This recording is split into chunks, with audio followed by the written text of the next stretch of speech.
ஆற்றங்கரையிலே கூடாரம் அடித்துக் கொண்டிருக்க ஆமையா அந்த வேளையிலே லவக்குமாரர்கள் இருவேர்களும் தன் தாய் சீதையை அழைத்தார். அம்மா அம்மா கச்ச வித்தைகளை காட்டிலே விளையாடி பார்த்து வர வேண்டும், வரத்தை தாருங்கள். சீதாதேவி பிள்ளைகளுக்கு வரம் கொடுத்து சக்தி பானத்தைகள் கொடுத்து அனுப்பி வைத்தார்.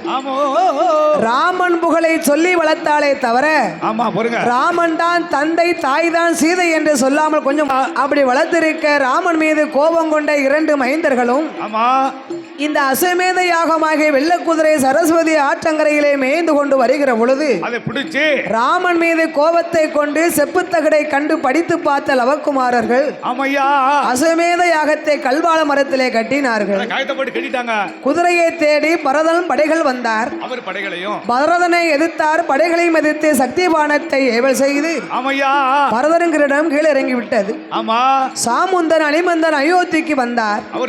ராமங்கிட்ட சொல்ல ராமபூமானோ சத்துருக்கனை அனுப்பினார். சத்துருக்கனையும் வென்று விட்டார்கள். இளைய பெருமாளை அனுப்பினார். அவரையும் வென்று விட்டார்கள். அரி ராமன் வந்தார். தனியாக வந்தவன் தைரியசாலி என்று சக்தி பானத்தை எடுத்து ராமன் மீது போட்டார்கள். ராமனும் முயற்சியாகி படுத்து விட்டார்.